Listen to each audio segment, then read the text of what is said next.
Hello दोस्तों, नमस्कार। मैं अजीत कुमार एक बार फिर से अपने YouTube channel A1 police academy में आपका स्वागत करता हूं। देखिए, अब कुछ लोग इस बात के लिए कंप्लेन कर रहे थे कि वीडियो नहीं दिखता है, तो मैं आपसे रिक्वेस्ट करता हूं कि जिनका नेटवर्क सही तरीक़ा से काम नहीं कर रहा है या 720 केबीएस पर नहीं चल रहा है, तो आप वीडियो को क्या कीजिए, डाउनलोड कर लीजिए यूट्यूब पर ही, उसके बाद देख लीजिए। उससे क्या हो जाएगा कि आपको पूरी तरीका स्पष्ट रूप से पूरा दिखेगा और नेटवर्क यदि गायब भी हो जाता है तो भी आपका वीडियो नहीं रुकेगा, ठीक है।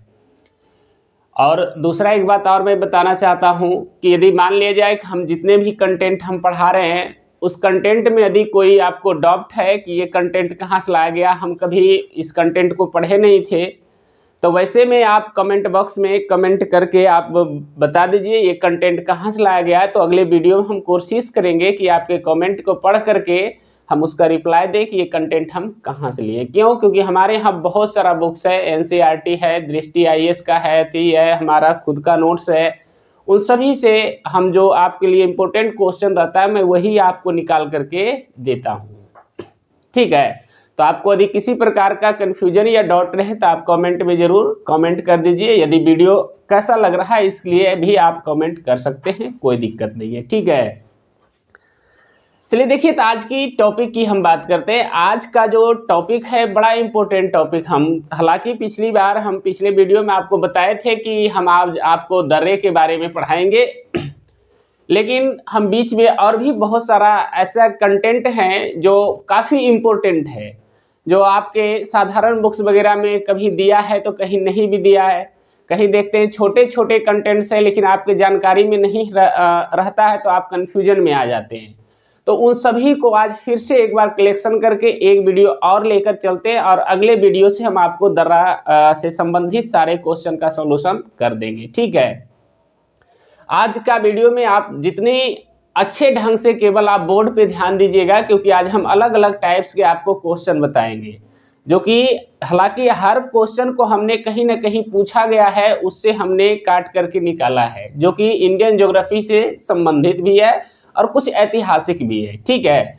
चलिए, तो आज के वीडियो की हम शुरुआत करते हैं और धीरे धीरे करके एक एक प्रश्न को हम निकालना शुरू करते हैं, ठीक है। चलिए, तो सबसे पहले हम छोटे प्रश्न को लेते हैं और उसी से हम धीरे धीरे करके आगे बढ़ते चले जाएंगे, ठीक है। जैसे देखिए, हम आपको यहाँ चर्चा करना चाहते हैं कि जैसे ये तो साधारण सा प्रश्न है कि आपसे यदि पूछ दे कि क्षेत्रफल के दृष्टिकोण से सबसे बड़ा राज्य राजस्थान है, जनसंख्या के दृष्टिकोण से सबसे बड़ा जो राज्य है उत्तर प्रदेश है, ठीक है। तो मैं इस पॉइंट से में कोई गलती नहीं करेगा, तो उसी पॉइंट को हम आधार बनाते हैं और उससे थोड़ा और नीचे जाते हैं और उसको कोशिश करते हैं कि कुछ और जो क्वेश्चन उससे बन रहे हैं और बार बार अन्य एग्जाम में पूछा जा रहा है, तो उन सभी प्रश्नों तक हम पहुंचने का क्या करेंगे, कोशिश करेंगे, ठीक है। चलिए, तो शुरू करते हैं। सबसे पहले देखिए, दो दृष्टिकोण अपनाता है, जिसमें सबसे पहले अपनाता एक अपनाएगा क्षेत्रफल के दृष्टिकोण से पूछेगा, ठीक है। ध्यान देखिएगा, क्षेत्रफल के दृष्टिकोण से, क्षेत्रफल के दृष्टिकोण से ये एक प्रश्न आता है। दूसरा आता है बउआ जनसंख्या के दृष्टिकोण से, जनसंख्या के दृष्टिकोण से। हमारी बात समझ में आ रही है? अब इन दोनों पर हम धीरे धीरे देखिए आपको कितना सारा क्वेश्चन निकाल करके देंगे। बस यही दो पॉइंट को हम रख रहे हैं, उसके बाद फिर अलग अलग पॉइंट्स बनाएंगे। देखिए, जैसे क्षेत्रफल के दृष्टिकोण से तो भारत के राज्यों की तुलना कर लेते हैं, ठीक है। चलिए देखिए, क्षेत्रफल के दृष्टिकोण से हर कोई जानते हैं बउआ कि सबसे बड़ा जो राज्य है वो कौन सा है। ये तो इजी सा क्वेश्चन है जी। क्षेत्रफल के दृष्टिकोण से सबसे बड़ा राज्य कौन सा है? राजस्थान है ना। चलिए, उसी तरीका से पूछ दे सबसे छोटा राज्य कौन सा है। देखिए भाई, ये सब छोटे छोटे क्वेश्चन है जो कि आपको हर आता ही होगा, क्योंकि कोई भी बच्चा जो पढ़ने वाला होगा इस क्वेश्चन को नहीं छोड़ेगा। क्षेत्रफल के दृष्टिकोण से सबसे छोटा राज्य कौन सा है बउआ? गोवा है। चलिए, अच्छी बात है। अब थोड़ी सी और आगे बढ़ते हैं, अब इधर आते हैं। जनसंख्या के दृष्टिकोण से सबसे बड़ा राज्य है ना, जनसंख्या के दृष्टिकोण से सबसे बड़ा राज्य हर कोई जानते होंगे कि ये हमारा क्या हो जाएगा बउआ? उत्तर प्रदेश है। जनसंख्या के दृष्टिकोण से सबसे बड़ा राज्य कौन सा है? उत्तर प्रदेश है। इसी में फिर एक क्वेश्चन और इंक्लूड करते हैं, तो सबसे छोटा भी कोई होगा, है ना। जनसंख्या के दृष्टिकोण से सबसे छोटा राज्य, देखिए यहाँ पर भी कुछ लोग गलती कर देते हैं कि गोवा को अटेम्प्ट कर लेते हैं, जो कि गलत हो जाता है। जनसंख्या के दृष्टिकोण से सबसे छोटा राज्य सिक्किम है, इस बात पर थोड़ा ध्यान दीजिएगा, क्योंकि यहाँ आप गोवा मत अटेम्प्ट कीजिएगा वरना गलती हो जाएगा। ठीक है, अब आइए फिर देखते हैं क्षेत्रफल के दृष्टिकोण से सबसे बड़ा केंद्र शासित प्रदेश। देखिए यहाँ से थोड़ा बहुत लोग कंफ्यूजन में आना शुरू हो जाते हैं। सबसे बड़ा कहता है केंद्र शासित प्रदेश। चलिए देखिए, अब सबसे बड़ा यदि केंद्र शासित प्रदेश की बात करें बउआ, तो वर्तमान में हो जाएगा लद्दाख। सबसे बड़ा केंद्र शासित प्रदेश कौन सा हो जाएगा? लद्दाख। तो सबसे छोटा भी होगा कोई, है ना। चलिए, तो सबसे छोटा की यदि हम बात कर लेते हैं केंद्र शासित प्रदेश में, सबसे छोटा कौन हो जाएगा? तो वो हो जाएगा बउआ आपका लक्षद्वीप। कौन सा हो जाएगा? लक्षद्वीप, है ना। चलिए फिर देखिए आगे बढ़ते हैं, एक एक प्रश्न को हम निकाल देंगे। उसी तरीका से जनसंख्या के दृष्टिकोण से सबसे बड़ा केंद्र शासित प्रदेश, एकदम ऐसे ही चलते हैं। सबसे बड़ा केंद्र शासित प्रदेश, ये प्रश्न अच्छा है। जनसंख्या के दृष्टिकोण से सबसे बड़ा केंद्र शासित प्रदेश आपका हो जाएगा बउआ दिल्ली, है ना। कौन सा हो जाएगा? दिल्ली। और यदि यही में क्वेश्चन आ जाए सबसे छोटा, ध्यान रखिएगा, सबसे छोटा केंद्र शासित प्रदेश की यदि बात कर ले बउआ, तब फिर ये भी क्या हो जाएगा? लक्षद्वीप हो जाएगा। हमारी बात समझ में आ रही है? क्या हो जाएगा? लक्षद्वीप हो जाएगा। तो देखिए 4 क्वेश्चन इसमें बना, 4 क्वेश्चन इसमें बना, जिसमें से ऊपर का 2 क्वेश्चन तो साधारण से साधारण स्टूडेंट भी सारे बता देंगे, लेकिन नीचे थोड़ा बहुत कंफ्यूजन आएगा। लेकिन इसके बाद जो हम कंटेंट निकालने वाले हैं, इसमें आपको कहीं ना कहीं कंफ्यूजन देखने को मिलेगा। देखिए अब मैं निकालता हूं। जैसे जनसंख्या के दृष्टिकोण से हमने लिखा कि सबसे बड़ा राज्य क्या है? उत्तर प्रदेश है। तो देखिए उत्तर प्रदेश में ये वाला क्वेश्चन अब बहुत कम आता है, ना के बराबर ही आता है। देखिए कैसे है, हाल ही में उत्तर प्रदेश के एग्जाम में पूछा गया है कि आपको, हम कल चर्चा इस पर थोड़ा देर के लिए किए थे। कल की चर्चा में हमने आपको बताया था कि उत्तर प्रदेश सबसे अधिक राज्यों के साथ अपनी सीमा बनाता है, कुल 8 राज्यों के साथ। कल हम इस पर चर्चा कर चुके थे, ठीक है। अब प्रश्न यहाँ ये आता है कि उत्तर प्रदेश 8 राज्यों के साथ सीमा बनाता है, तो उसमें से प्रश्न पूछा है कि किस राज्य के साथ सबसे लंबी सीमा बनाता है, ये प्रश्न पूछा है। तो देखिए कहीं ना कहीं एक कदम आगे निकल जाता है। तो देखिए मैं यहाँ पे एक और उत्तर प्रदेश को हेडलाइन बना लेता हूँ और यहाँ पे मैं लिख दूंगा उसी से संबंधित प्रश्न, ठीक है। चलिए यहीं पे मैं लिख रहा हूँ। देखिए यदि आपसे पूछे बउआ कि उत्तर प्रदेश के साथ सबसे लंबी सीमा, हमारी बात समझ में आ रही है? उत्तर प्रदेश के साथ सबसे लंबी सीमा बनाने वाला राज्य है वो एमपी है, यानी मध्य प्रदेश है। आप मैप में देखिएगा तो आसानी से समझ में आ जाएगा। सबसे लंबी सीमा बनाने वाला राज्य कौन सा है? मध्य प्रदेश। तो अब मैं पूछना चाहता हूं, ये क्वेश्चन तो पूछ दिया है, अब आगे हो सकता है पूछ दे कि सबसे छोटी सीमा किसके साथ बनाता है? उत्तर प्रदेश, है ना। तो उत्तर प्रदेश सबसे छोटी सीमा, ये बड़ा अच्छा प्रश्न है। उत्तर प्रदेश सबसे छोटी सीमा बउआ कहता है ये बनाता है हिमाचल प्रदेश के साथ। ध्यान रखिएगा, हिमाचल प्रदेश के साथ। तो देखिए 2 क्वेश्चन और आया। ये क्वेश्चन यदि पूछ देगा तो लोग, बहुत सारे लोग क्या हो जाएंगे? उलबुला जाएंगे।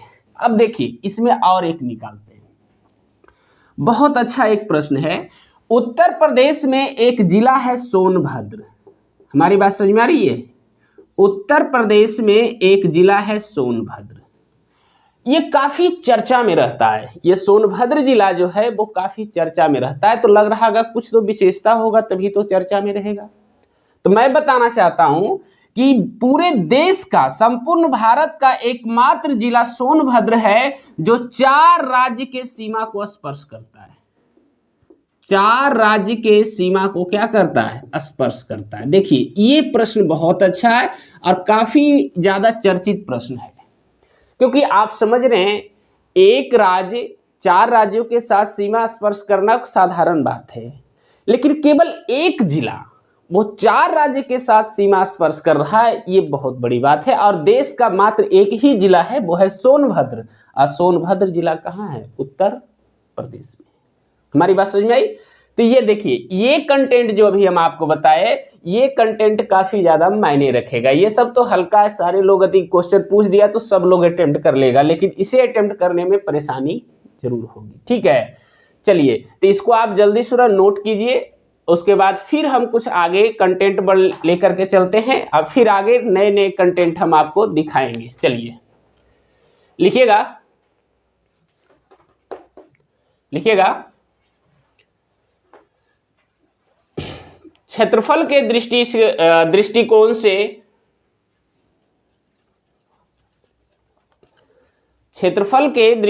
से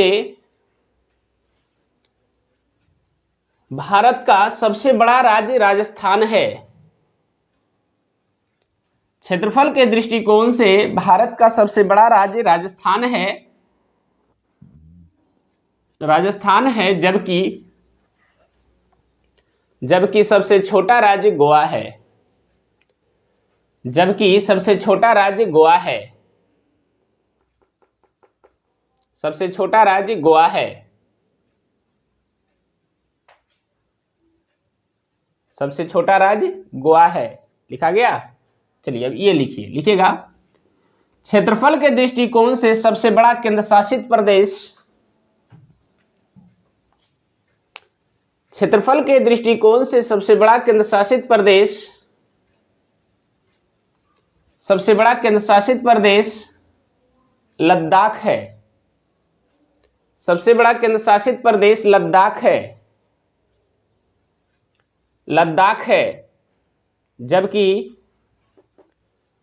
जबकि सबसे छोटा केंद्र शासित प्रदेश लक्षद्वीप है। जबकि सबसे छोटा केंद्र शासित प्रदेश लक्षद्वीप है। जबकि सबसे छोटा केंद्र शासित प्रदेश लक्षद्वीप है। चलिए, ये चारों हो गया। अब इधर आते हैं, फिर आगे पॉइंट बनाइए। इस तरीका से पॉइंट बनाते चलना है। पॉइंट बनाकर लिखिएगा। जनसंख्या के दृष्टिकोण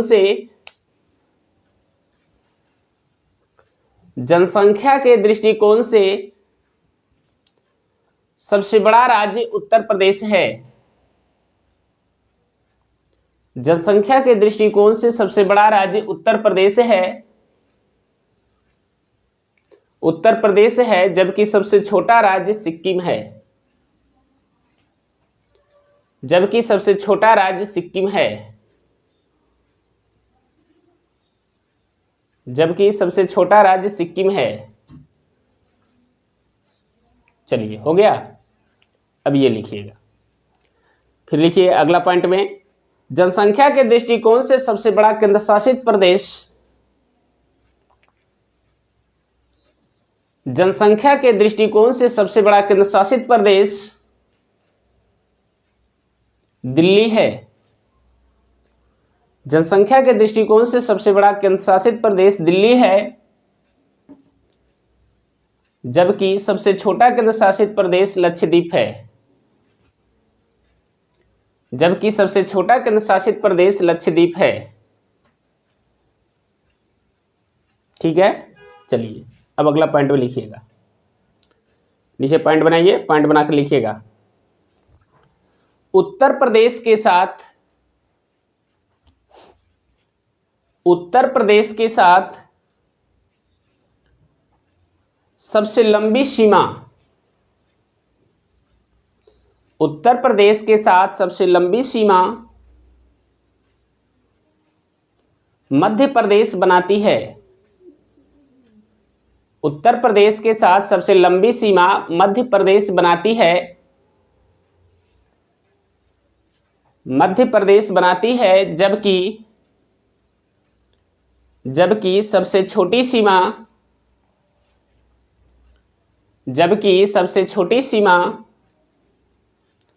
हिमाचल प्रदेश बनाती है। जबकि सबसे छोटी सीमा हिमाचल प्रदेश बनाती है।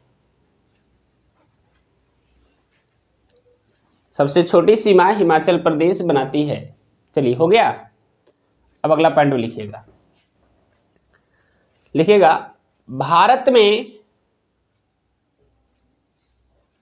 भारत में एकमात्र जिला सोनभद्र है। भारत में एकमात्र जिला सोनभद्र है जो 4 राज्य के सीमा को स्पर्श करता है। जो 4 राज्य के सीमा को स्पर्श करता है। सोनभद्र है जो 4 राज्य के सीमा को स्पर्श करता है। चलिए, हो गया, अच्छी बात है। अब मैं इसको, ये आप सारे कंटेंट समझ गए होंगे। अब यहाँ के बाद जो हम कंटेंट निकालेंगे उसे ध्यान से देखिएगा। मैं इसे मिटा देता हूँ। इसके बाद देखिएगा, फिर से हम एक एक प्रश्न का कंटेंट निकालने जा रहे हैं। जैसा कि हम पिछले वीडियो में हम आपको बता चुके थे कि जो हमारा पांडिचेरी केंद्र शासित प्रदेश है वो कितने 3 राज्यों में फैला हुआ है ना। 3 राज्यों में फैला हुआ है, जिसमें तमिलनाडु था, केरल था और आंध्र प्रदेश राज्य में फैला हुआ है ना। तो ये सारे प्रश्न काफ़ी ज़्यादा आपको ध्यान देने योग्य होगा। उसमें भी कुछ ऐतिहासिक दृष्टिकोण आता है, तो उस ऐतिहासिक दृष्टिकोण पर भी आज हम चर्चा कर लेंगे, ठीक है। चलिए, तो देखिए हम उस पर चर्चा करते हैं और काफ़ी अच्छे से इसको हम समझाने का प्रयत्न करेंगे, है ना। चलिए देखिए, हमने कल चर्चा किया था, जिस पर हम बताए थे पिछले वीडियो में कि जैसे हम आपको चर्चा करके A to Z इसमें बता चुके थे कि जो हमारा केंद्र शासित प्रदेश है, चाहे वो तटीय सीमा वाला राज्य है, तो केंद्र शासित प्रदेश में पांडिचेरी की चर्चा आई थी। तो देखिए इसमें क्या है कि अब यहाँ पढ़ा रहे हैं तो प्रश्न में कभी कभी ये दे देता है कि पांडिचेरी हमारा केंद्र शासित प्रदेश है, उसके अंतर्गत 4 जिला है। तो प्रश्न कभी पूछ देता है कि उन 4 जिलों को कहता है भारत में कब मिलाया गया। ये प्रश्न बहुत इंपॉर्टेंट है और बार बार ये प्रश्न रिपीट हो रहा है, ठीक है। तो इस पर हम चर्चा करते, क्यों? क्योंकि उसमें से कुछ केंद्र शासित प्रदेश है जो बाबू पुर्तगालियों के अधीन था, तो कुछ फ्रांसीसियों के अधीन था, है ना। तो हम दोनों पर लिख देते हैं कि कौन सा पुर्तगाली के अधीन था और कौन सा फ्रांसीसी के अधीन था और कब उसको भारत में सम्मिलित किया गया, है ना। ये कुछ ऐतिहासिक दृष्टिकोण भी आ जाता है, क्योंकि ये पॉलिटी में, इतिहास में और ज्योग्राफी में, तीनों सब्जेक्ट के लिए ये कॉमन है और सभी में आपको ये पढ़ने के लिए मिलेगा। देखिए, सबसे पहले हम चर्चा कर लेते हैं। देखिए, पुर्तगाली का मतलब पुर्तगालियों के अधीन कौन कौन सा था, ये प्रश्न आप हम निकाल देते हैं। फिर दूसरा आ जाता है बउआ कि फ्रांसीसियों के अधीन कौन कौन था, है ना। ये प्रश्न अच्छा है। अब इन दोनों को हम निकालते हैं। तो सबसे पहले देखिए, अब यहाँ से पुर्तगालियों के अधीन जो भी था उससे संबंधित जो भी कंटेंट बनेगा, हम सारे कंटेंट निकालने का कोशिश करेंगे, ठीक है। सबसे पहले देखिए, सबसे पहला चर्चा आता है बउआ दादरा और नागर हवेली।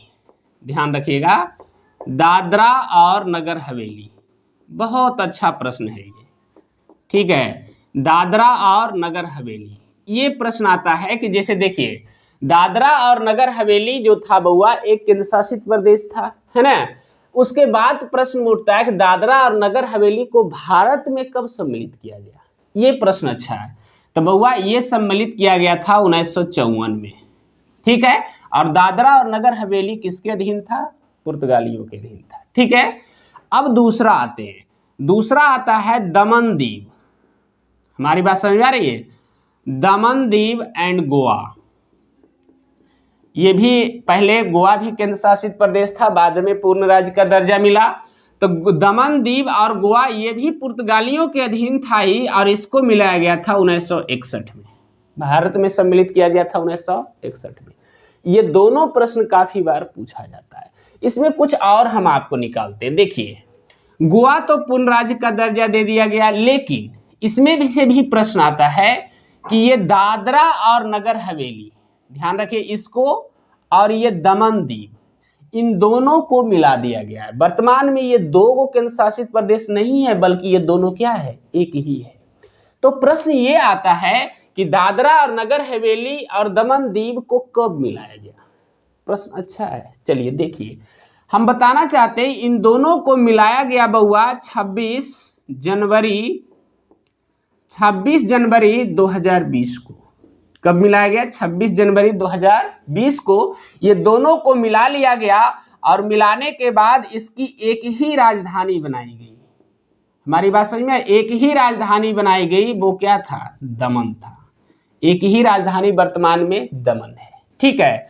लेकिन इसमें देखिए हम यहाँ पे एक चीज और चर्चा कर देते हैं। कभी कभी प्रश्न पूछ देता है विधेयक, यानी कि इन दोनों के जो दोनों केंद्र शासित प्रदेश को मिलाने से संबंधित जो कानून बनाने के लिए एक विधेयक लाया जाता है, तो वो जो विधेयक लाया जाता है वो कब लाया गया था, ये प्रश्न है। तो हम बता देना चाहते हैं कि ये लाया गया था 2019 में, दिसंबर 2019 में। लेकिन ये लागू हुआ, यानी दोनों के बाद जो मिलाने के बाद एक केंद्र शासित प्रदेश बना, वो लागू हुआ 26 जनवरी 2020 को। जबकि पूछेगा विधेयक कब लाया गया, तो 2019 में, ठीक है। राजधानी इसका एक ही हो गया दोनों का, दमन। तो एक प्रश्न देखिए यहां से एक और मिलता है कि ठीक है, दमन दीव की पहले भी राजधानी कहां थी? दमन थी, है ना। लेकिन दादरा और नगर हवेली की राजधानी दूसरा था। तो प्रश्न पूछ सकता है कि ये दमन जो है, दमन से पहले दादरा और नगर हवेली की राजधानी कहां थी, है ना। बहुत अच्छा एक प्रश्न निकलता है बउआ, इसकी राजधानी सिलवासा था पहले। इस बात पर ध्यान रखना है, इसकी राजधानी पहले सिलवासा था, लेकिन वर्तमान में क्या हो गया है? दमन हो गया है। एक चीज और देखिए मैं आपको बताना चाहता हूं कि दमन और दीव, याद रखिएगा, इसी दमन और दीव के मध्य में, देखिए मैं कंटेंट निकाल रहा हूं, इसी दमन और दीव के मध्य में बउआ खंभात की खाड़ी स्थित है। खंभात की खाड़ी स्थित है। कभी कभी ये प्रश्न भी आ जाते हैं, तो खंभात की खाड़ी किन दो द्वीपों के मध्य है? एक दमन और दीव, क्योंकि दमन अलग है और दीव अलग है, और यही दमन और दीव के मध्य में जो खाड़ी है वही इसी का नाम क्या है? खंभात की खाड़ी। इसको आपको समझना है, तो फिर से हम कहते हैं अपने मैप को गौर से देखिएगा, एक तरफ दमन रहेगा, एक तरफ दीव रहेगा, ठीक है। उसी के मध्य में जो ऊपर की ओर गुजरात की ओर जो अंदर जाकर खाड़ी बना है, उसी को कहते हैं खंभात की खाड़ी। तो आप अपने मैप में इसको आसानी से देख सकते हैं। चलिए, तो इसमें देखिए कई सारे कंटेंट निकल करके आया। दादरा और नगर हवेली को मिलाया गया 1954 में। दादरा नगर हवेली का पहला राजधानी सिलवासा था। दमन और दीव और गोवा को भारत में सम्मिलित किया गया 1961 में। 26 जनवरी 2020 को दादरा नगर हवेली और दमन दीव को क्या कर दिया गया? मिला दिया गया। तब राजधानी क्या बना? दमन बना। मध्य में, यानी कहने का अर्थ है दमन और दीव के मध्य में कौन सी खाड़ी है? खंभात की खाड़ी है ना। तो देखिए कितना सारा हम एक ही प्रश्न से हम कितने सारे कंटेंट को क्या किए? निकाल दिए। अब आते हैं इधर फ्रांसीसियों की तरफ, है ना। चलिए देखिए, फ्रांसीसियों में सबसे पहले भारत में सम्मिलित किया गया था चंद्रनगर को। हमारी बात समझ में? चंद्रनगर को शामिल किया गया था 1946 में, ठीक है।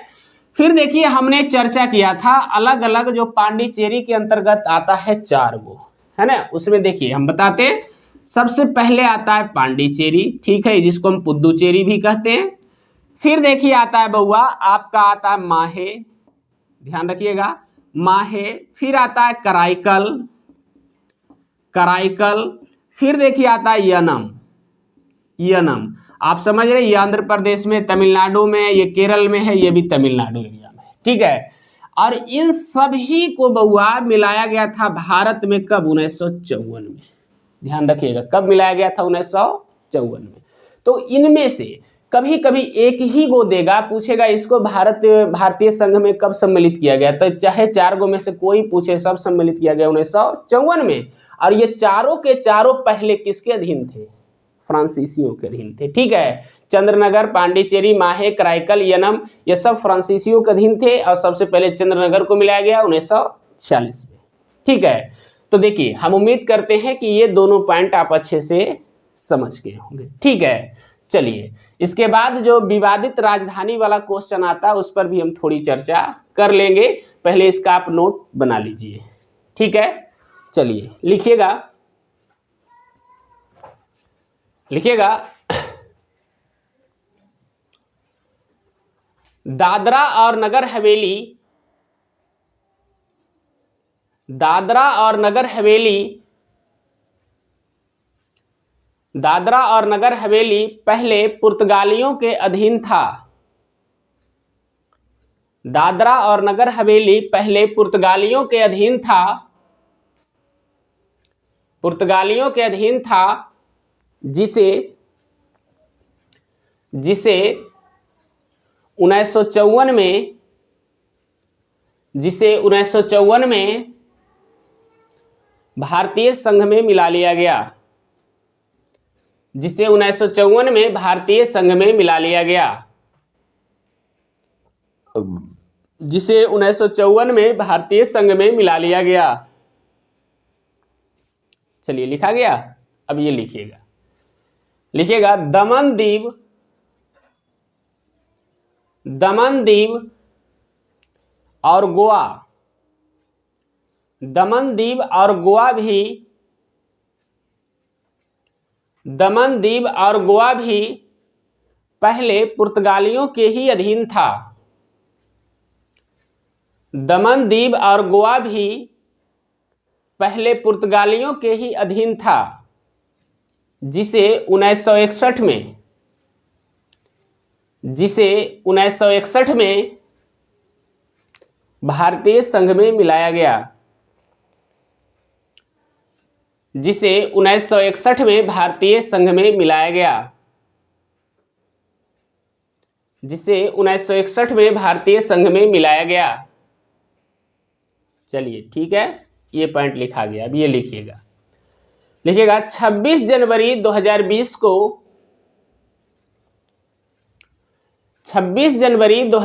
को दादरा और नगर हवेली 26 जनवरी 2020 को दादरा और नगर हवेली तथा दमन दीव को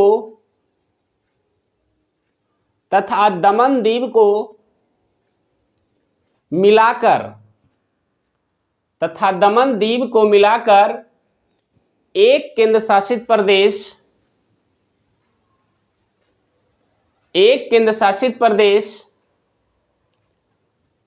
दमन और दीव बनाया गया। मिलाकर एक केंद्र शासित प्रदेश दमन और दीव बनाया गया। दमन और दीव बनाया गया, जिसकी राजधानी दमन है। जिसकी राजधानी दमन है। चलिए हो गया ये वाला पॉइंट। पहले नोट बनाकर नीचे लिखिए, एक नोट लिख करके डैश दीजिए, लिखिएगा दादरा और नगर हवेली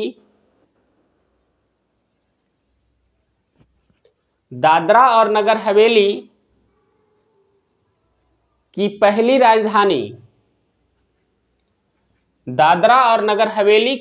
राजधानी सिलवासा था। दादरा और नगर हवेली की पहली राजधानी सिलवासा था। चलिए हो गया। अब अगला पॉइंट, नीचे पॉइंट बनाइए और लिखिएगा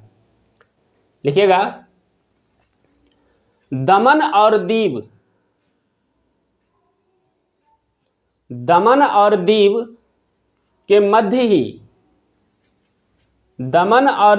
मध्य ही खंभात की खाड़ी स्थित है। दमन और दीव के मध्य ही खंभात की खाड़ी स्थित है। खंभात की खाड़ी स्थित है। चलिए हो गया। अब फिर आगे पॉइंट बनाइए। अब इस तरफ आते हैं, पॉइंट बनाकर लिखिएगा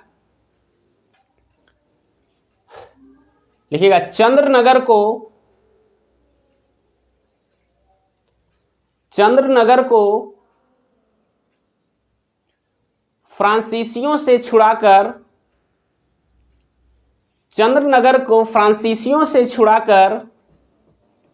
1946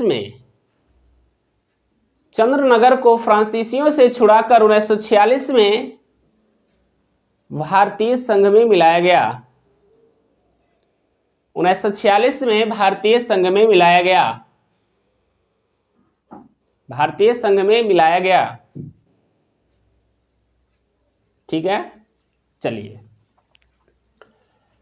ये पॉइंट लिखिएगा। फिर एक नीचे पॉइंट बनाइए, लिखिएगा पांडिचेरी, पांडिचेरी, फिर कॉमा दीजिए, माहे, माहे, फिर कॉमा दीजिए, कराईकल, कराईकल, फिर कॉमा दीजिए, कराईकल तथा यनम, कराईकल तथा यनम भी, यनम भी फ्रांसीसियों के ही अधीन थे, अधीन था। यनम भी फ्रांसीसियों के ही अधीन था, फ्रांसीसियों के ही अधीन था, जिसे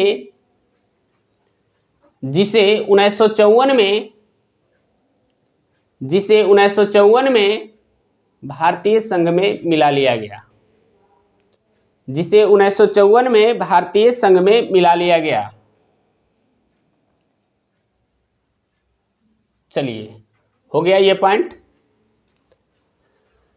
चलिए, बहुत अच्छा। अब फिर आगे बढ़ते हैं और कुछ पॉइंट फिर निकालते हैं और फिर उसे हम लिखाएंगे, ठीक है। देखिए, तो एक एक पॉइंट को हम बारीकी से लिखाते चलेंगे। देखिए, इसमें एक और समस्या हमको देखने को मिला था कि कुछ लोग क्या करता है कि जैसे ही हम लिखाना शुरू करते हैं तो उसके बाद वो वीडियो देखना छोड़ देता है। उसको ऐसा एहसास होता है कि अब यहाँ के बाद लिखा करके छोड़ देंगे। अरे नहीं बाबू, ऐसा नहीं है।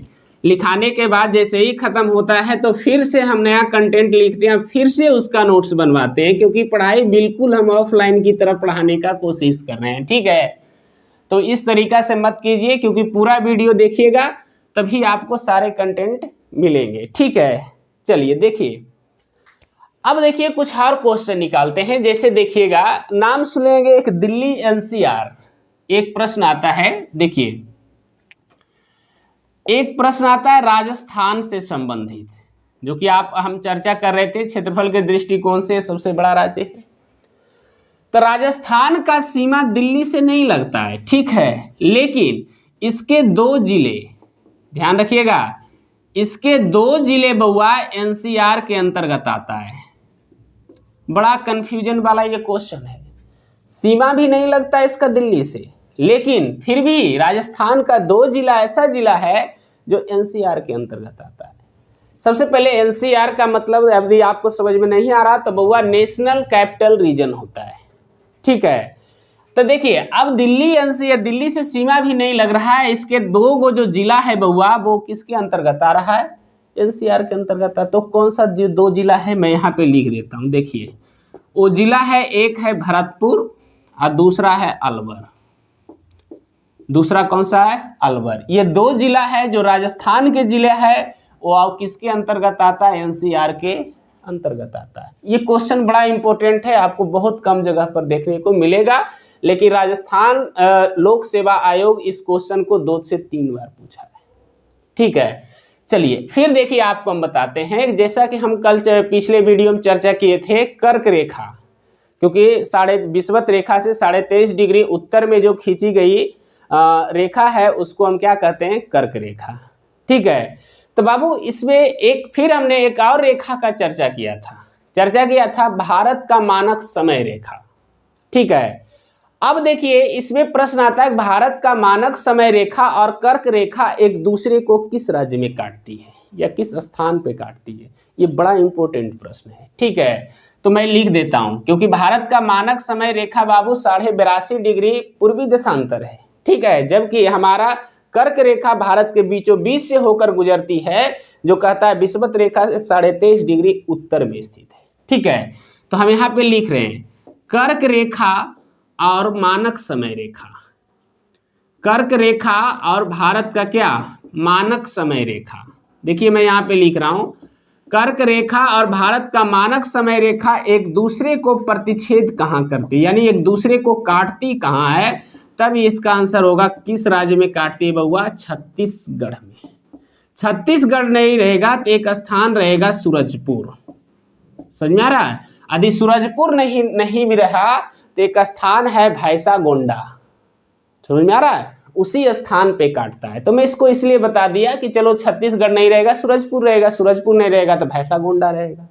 उसी स्थान पर कर्क रेखा और मानक समय रेखा एक दूसरे को क्या करती है, काटती है। यदि ये भी नहीं दिखता होगा तो आप मैप में गौर से दोनों को देखिएगा, समझ में आ जाएगा। ठीक है, चलिए अब देखिए बाबू, राजधानी वाला थोड़ी चर्चा कर लेते हैं कि बहुत सारे लोग राजधानी में कंफ्यूजन में आ रहते हैं। जैसे देखिए मैं यहाँ पे लिख रहा हूँ 3-4 राज्य ऐसे भारत में है जिसकी राजधानियां में कंफ्यूज आ जाइएगा। क्यों? क्योंकि उसका डायरेक्ट हिट वाला राजधानी नहीं पूछता, उसका बदल कर पूछेगा इस राज्य की शीतकालीन राजधानी कहाँ है, ग्रीष्मकालीन राजधानी कहाँ है, न्यायिक राजधानी कहाँ है, विधायी राजधानी कहाँ है, इस तरीका से क्वेश्चन आता है। हमारी बात समझ में आ रही है? तो कुछ ऐसे राज्य हैं, ज्यादा नहीं, 3-4 गो है, उस पर देखिए कुछ चर्चा करते हैं। सबसे पहले देखिए हम चर्चा करते हैं हिमाचल प्रदेश, क्योंकि ये तो बउआ वाला क्वेश्चन है। नहीं बउआ वाला नहीं है, बड़ा बड़ा इसमें उलझा जाता है। देखिए हिमाचल प्रदेश में सामान्यतः हम जो पढ़ते हैं इसकी राजधानी कहाँ है? शिमला है।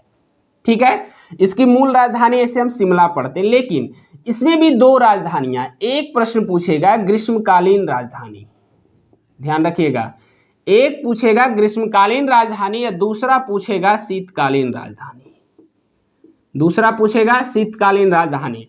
तो बउआ ग्रीष्मकालीन राजधानी इसका जो है ये शिमला है। हालांकि सामान्य राजधानी भी कहाँ है?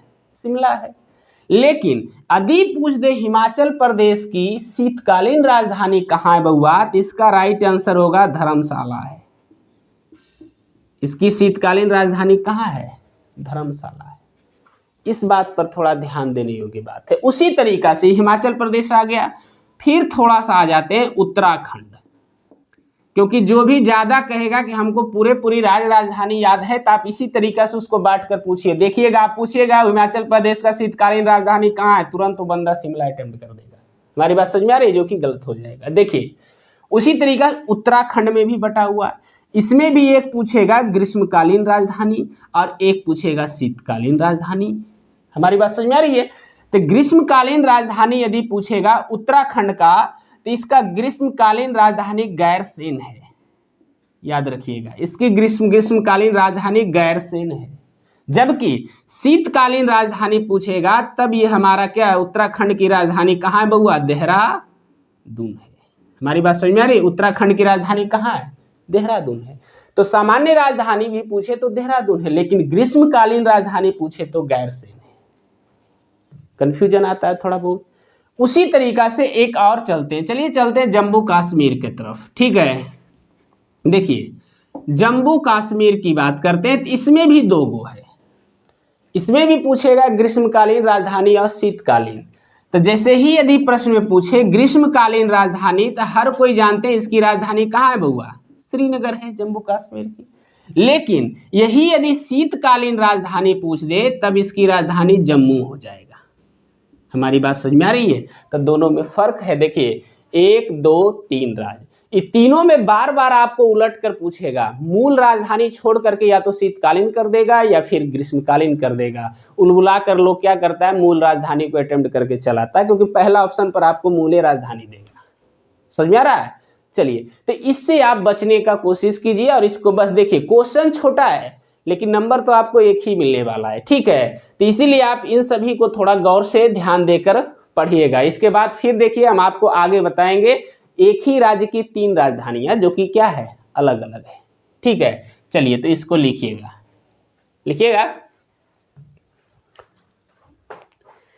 लिखिएगा राजस्थान की सीमा दिल्ली से नहीं लगती। राजस्थान की सीमा दिल्ली से नहीं लगती, लेकिन इसके 2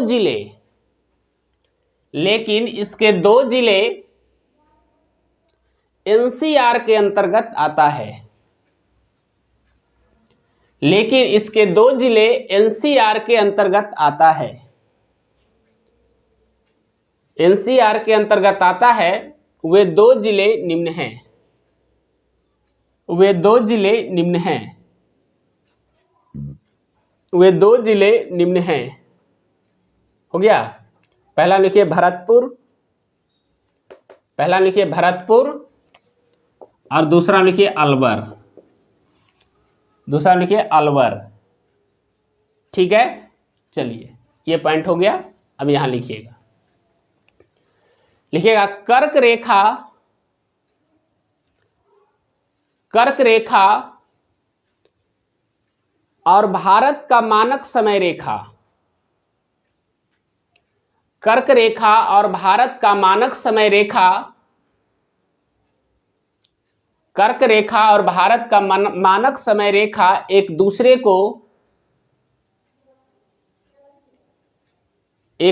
को छत्तीसगढ़ के सूरजपुर में काटता है, छत्तीसगढ़ के सूरजपुर में काटता है, छत्तीसगढ़ के सूरजपुर में काटता है। चलिए हो गया। अब ये पॉइंट पर आइए, लिखिएगा हिमाचल प्रदेश का ग्रीष्मकालीन राजधानी, हिमाचल प्रदेश का ग्रीष्मकालीन राजधानी शिमला है, ग्रीष्मकालीन राजधानी शिमला है, जबकि शीतकालीन राजधानी धर्मशाला है, जबकि शीतकालीन राजधानी धर्मशाला है। चलिए हो गया। अब अगला पॉइंट में लिखिए, लिखिएगा उत्तराखंड का ग्रीष्मकालीन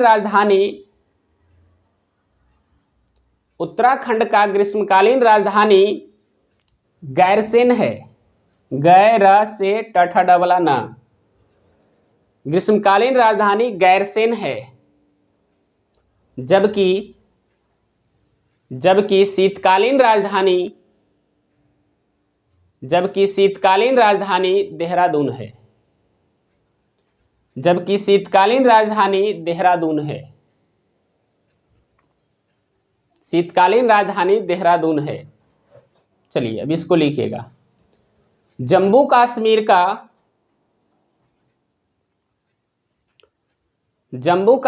का ग्रीष्मकालीन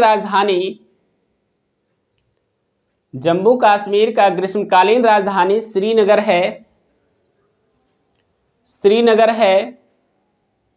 जबकि शीतकालीन राजधानी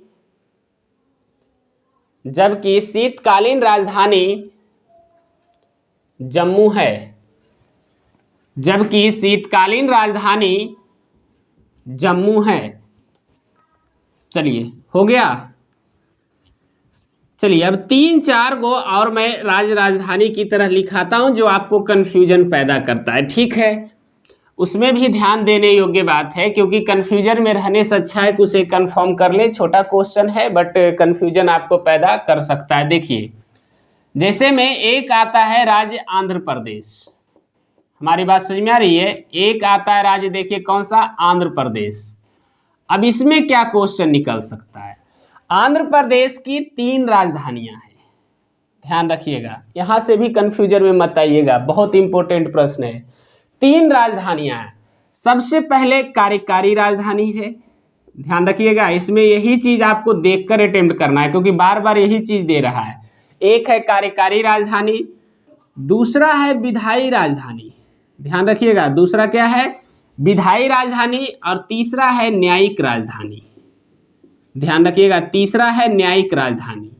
अब प्रश्न में आता है इन तीनों अलग अलग स्थान पे है। देखिए जैसे मैं लिख रहा हूं, कहता है कि आंध्र प्रदेश का कार्यकारी राजधानी विशाखापट्टनम है, ध्यान रखिएगा, कहां है, विशाखापट्टनम है। फिर प्रश्न में आता है विधायी राजधानी कहां है, तो बहुआ विधायी राजधानी अमरावती है, ध्यान रखिएगा, कहता है कि आंध्र प्रदेश का विधायी राजधानी अमरावती है, जबकि न्यायिक राजधानी कुर्नूल है, ध्यान रखिएगा, न्यायिक राजधानी कुर्नूल है, इक्का है बाबू, न्यायिक राजधानी कुर्नूल है। तो देखिए आंध्र प्रदेश के 3 राजधानी तो ध्यान देकर अटेम्प्ट करना है, क्योंकि आंध्र प्रदेश का डायरेक्ट राजधानी नहीं पूछता है, जब भी पूछता है या तो कार्यकारी पूछेगा, या विधायी पूछेगा, या न्यायिक पूछेगा। और यदि ये तीनों में से एक भी नहीं लिखा हुआ रहे तो आप अटेम्प्ट करें सीधे किसको, अमरावती को। हमारी बात समझ में आ रही है। चलिए अब यहां से आगे बढ़ते हैं। फिर एक प्रश्न देखिए आता है, पांडिचेरी की राजधानी कहाँ है। इसमें भी लोग कन्फ्यूजन में आ जाते हैं और गलती कर देते हैं। उसी तरीका से पूछता है, चंडीगढ़ की राजधानी कहाँ है। हमारी बात समझ में आ रही है। फिर एक प्रश्न पूछता है आपका, लद्दाख की वर्तमान राजधानी कहाँ है ना। तो बउआ लद्दाख की राजधानी लेह है, चंडीगढ़ की राजधानी चंडीगढ़ है, ध्यान रखिए, और पांडिचेरी की राजधानी पांडिचेरी है। इसमें भी कितने लोग क्या करते हैं, कंफ्यूजन में आ जाते हैं, क्योंकि लगता है क्या वही थोड़ी राजधानी होगा। नहीं बउआ, पांडिचेरी की राजधानी पांडिचेरी, चंडीगढ़ की राजधानी चंडीगढ़, लद्दाख की राजधानी लेह है।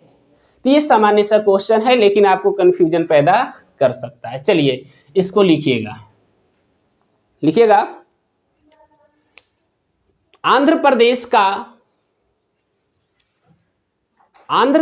का वर्तमान में